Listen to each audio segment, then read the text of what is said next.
આપણી સંસ્કૃતિ, આપણી માથોલોજી એટલી સરસ ગોઠવેલી છે કે આપણે એનું સાયકોલોજીકલ રીઝન સમજશું ને તો આપણને એનું મહત્ત્વ સમજાશે.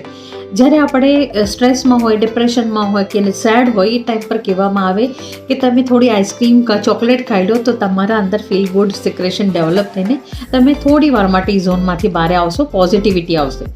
આ વસ્તુ સાયકોલોજીએ હમણાં કીધી, પણ માયથોલોજીએ બહુ પહેલાં પકડેલી છે. નો સમજાને પ્રસાદ સવાર સાંજ ભગવાનને પ્રસાદ ધરાવીને બધાને થોડી થોડી દેવામાં આવે. એ પ્રસાદ જ્યારે આપણે મોઢામાં મૂકીએ તો પેલું હેપી સિક્રેશન ડેવલપ થઈને પોઝિટિવિટી વધે. બીજું, આપણા અંદર પ્રસાદના સાથે સાથે વિશ્વાસ જાય કે મેં તો પ્રસાદ ખાધી છે, બધું સારું જ થશે.